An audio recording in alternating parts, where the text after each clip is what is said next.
ಅವತ್ ನಾನು ಅರ್ಧಕ್ಕೆ ಬಿಟ್ಟಿದ್ದೆ, ಈಗ ಮುಂದೆ ಕಂಟಿನ್ಯೂ ಮಾಡೋಣ. ಹಾಯ್ ಹೆಲೋ ನಮಸ್ಕಾರ, ವೆಲ್ಕಮ್ ಬ್ಯಾಕ್ ಟು ನಮ್ಮ ಮಿನಿ ವ್ಲಾಗ್.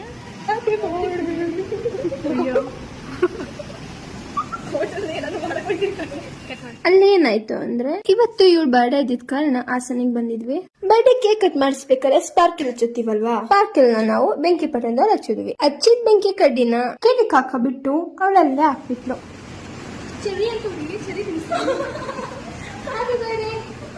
ಒಂದ್ ಸ್ವಲ್ಪ ಅದು ಸೀದೋಗ್ಬಿಟ್ಟು ಯಾರೋ ನೋಡ್ಲಿಲ್ಲ, ಹೋಗಿ ಬಂದ್ರು. ನನಗಂತೂ ಯಪ್ಪ ಹೋಗೋ ತನಕ ಒಂಥರ ಆಗೋಗಿತ್ತು. ಹಂಗೂ ಹಿಂಗೂ ಮಾಡಿ ಆ ಮ್ಯಾಟರ್ ನ ಕವರ್ ಅಪ್ ಮಾಡ್ಬಿಟ್ವಿ. We spend the time together. She like the gift what we given. We had so much fun in there. After all the celebration, we had lunch together. Today's main character, she only served the food for us. ಅವಳು ಬಡಿಸ್ತಾರದ್ ನೋಡ್ಬಿಟ್ಟು ಆಶ್ಚರ್ಯ ಆಗೋಯ್ತು ನಮಗೆಲ್ಲ. ಅವತ್ ಬರೀ ಸಿಲ್ಲಿ tax, ಬರೀ gossiping ಅಷ್ಟೇ ನಡೀತು.